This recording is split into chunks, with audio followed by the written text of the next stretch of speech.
Dans une ville tranquille, surplombant les collines verdoyantes d'une vallée, vivait une petite fille nommée Camilla. À seulement 10 ans, Camilla était connue pour son cœur généreux et son désir d'aider toute personne dans le besoin. Il aimait passer ses journées avec des livres, se promener dans les champs et rendre visite à ses grands-parents, qui vivaient dans une petite maison à la campagne, loin de la frénésie de la ville. Un jour, Camilla et sa mère se sont retrouvées à la gare, prêtes à prendre le train pour aller chez ses grands-parents. Avant de continuer, abonnez-vous à notre chaîne et activez la cloche. Voyager pour Camilla a toujours été une aventure et elle avait hâte de revoir ses grands-parents et d'écouter leurs histoires. La gare était bondée, les cris des gens, le bruit des valises traînant sur le sol et le bruit métallique des annonces sur les quais emplissaient l'air. Camilla, serrant son lapin en peluche, regardait la scène chaotique avec des yeux curieux. Il aimait regarder les gens, imaginer leurs histoires et réfléchir à l'endroit où ils allaient. Alors qu'elle attendait avec sa mère devant la billetterie, elle a remarqué un homme âgé qui se tenait près d'eux. Ses vêtements étaient propres, mais usés, et son visage portait les signes de l'âge. L'homme semblait chercher quelque chose dans ses poches avec une certaine agitation. Les rides qui encadraient son visage révélaient une vie pleine d'expériences, certaines heureuses, d'autres probablement difficiles. Camilla remarqua que l'homme parlait au guichetier, secouant la tête avec une expression mécontente.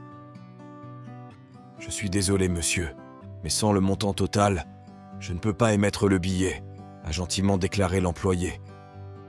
L'homme soupira, baissa les yeux et continua de fouiller dans ses poches vides. Camilla ressentit une vague de compassion pour ce vieil homme. Ce n'était pas une enfant qui pouvait ignorer une personne en difficulté. Il toucha la manche de sa mère. « Maman !» dit-il d'une voix douce. « Ce monsieur semble avoir besoin d'aide. » Sa mère, occupée à vérifier les billets et les sacs, répondit distraitement. « Oui, ma chérie, mais il faut qu'on soit sûr de ne pas rater notre train. » Mais Camilla ne pouvait quitter l'homme des yeux. D'un geste décisif, elle s'écarta légèrement de sa mère et s'approcha de lui. « Excusez-moi, monsieur, » dit-elle de sa petite voix timide mais déterminée. « Avez-vous besoin d'aide avec votre billet ?» L'homme la regarda avec surprise. Ses yeux aimables brillaient d'étonnement et, en même temps, de gratitude. « Chérie, tu es très gentille, » répondit le vieil homme. « Mais je ne peux pas accepter. J'ai oublié mon portefeuille et je n'ai pas assez d'argent pour le billet. J'espérais aller voir mon frère, mais il semble que je ne pourrai pas venir aujourd'hui. » Sa voix était triste, presque résignée. Mais Camilla ne voulait pas abandonner. Elle sortit son petit portefeuille, décoré d'autocollants d'animaux, et comptait les pièces et les billets qu'il avait soigneusement conservés. « Je peux le payer, monsieur, » dit-il avec un sourire. « J'ai assez d'argent. » L'homme était perplexe, ému par la gentillesse de cette petite fille. « Je ne peux pas l'accepter, bébé. Ce ne serait pas bien. » Mais Camilla a insisté. « S'il vous plaît, j'aimerais vraiment vous aider. » Finalement, M. Russo, c'était le nom de l'homme, a accepté avec un sourire timide et les larmes aux yeux. Le guichetier, qui avait observé toute la scène, a délivré le billet avec un sourire chaleureux. « Tu as un grand cœur, petite, » dit-il en lui tendant la carte de l'homme. Camilla et M. Russo sont montés à bord du train ensemble. La mère de Camilla, ayant enfin remarqué son petit acte, était sur le point de la gronder pour son départ. Mais lorsque M. Russo lui raconta ce qui s'était passé, l'expression de la femme s'adoucit et au lieu de la gronder, elle lui fit un grand sourire de fierté. Assises l'un en face de l'autre, alors que le train commençait à se déplacer à travers les paysages vallonnés, Camilla commença à poser des questions au vieil homme. « Où allez-vous, monsieur Russo ?» demanda-t-elle curieusement, avec son lapin en peluche sur ses genoux. « Je vais rendre visite à mon frère, » répondit l'homme. « Je ne l'ai pas vu depuis longtemps et je voulais lui faire une surprise. » Alors que le train avançait, Monsieur Russo a commencé à raconter à Camilla sa vie, comment il avait grandi dans une petite ville de montagne. « Vous savez, j'étais enseignant quand j'étais jeune », a-t-il déclaré avec une note de nostalgie dans la voix. « J'ai toujours aimé l'histoire et j'aimais l'enseigner aux enfants, leur faire comprendre que le passé nous apprend beaucoup sur l'avenir. » Les yeux de Camilla s'illuminèrent.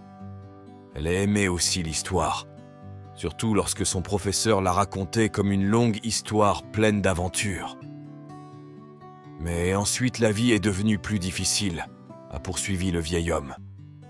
Je suis tombé malade et j'ai dû arrêter de travailler. Les dépenses ont augmenté et à un moment donné, j'ai dû quitter mon domicile. Mais il y a encore des gens gentils dans le monde, comme vous, qui me rappellent qu'il y a toujours de l'espoir. Le cœur de Camilla lui faisait mal. « Je suis vraiment désolée, monsieur Russo, » dit-elle sincèrement.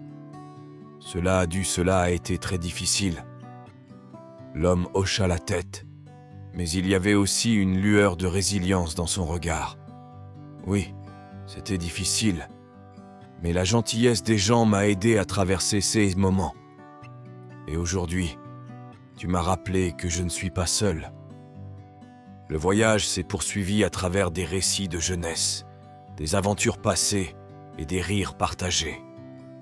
Camilla ressentait un lien de plus en plus fort avec cet homme, comme s'ils étaient amis depuis toujours. Lorsque le train s'est arrêté à la gare, Monsieur Russo a sorti de sa poche une petite pièce d'or antique et l'a remise à Camilla. « Cela m'a porté chance pendant de nombreuses années, » a-t-il déclaré avec un sourire affectueux. « Je veux que vous le gardiez. J'espère que cela vous portera chance aussi. » Camilla prit la pièce, sentant son poids dans sa main, et sourit. « Merci, monsieur Russo. Je vous garderai toujours avec moi. » Ils descendirent du train ensemble, et la grand-mère de Camilla les attendait déjà sur le quai. La petite fille courut dans les bras de sa grand-mère, en lui racontant tout ce qui s'était passé pendant le voyage. La grand-mère écouta attentivement et finit par lui caresser la tête. « Vous avez été très courageuse et généreuse, Camilla. Vous avez fait une chose merveilleuse, et je suis sûr que monsieur Russo n'oubliera jamais votre gentillesse. » Le lendemain, une grosse surprise attendait Camilla. Une voiture de luxe s'est arrêtée devant la maison des grands-parents. Un homme bien habillé est apparu, se présentant comme l'assistant de monsieur Russo. « Monsieur Russo voulait vous remercier pour votre générosité, » dit-il en lui tendant un paquet soigneusement emballé. À l'intérieur se trouvaient des livres rares et une lettre dans laquelle monsieur Russo expliquait qu'il avait décidé de créer un fonds pour aider les enfants comme elle à poursuivre leurs rêves. Camilla était sans voix. La gentillesse dont il avait fait preuve s'était transformée en quelque chose de bien plus grand, et ce petit geste à la gare avait changé non seulement la vie de monsieur Russo, mais aussi la sienne. Ainsi, le cœur rempli de gratitude et d'espoir, Camilla a compris que le pouvoir de la gentillesse est infini et qu'un seul acte peut toucher de nombreuses vies, créant une vague de bonheur et des liens profonds. Avez-vous aimé cette histoire ? Écrivez-le dans les commentaires ci-dessous. Merci d'avoir regardé la vidéo jusqu'à la fin et à la prochaine histoire.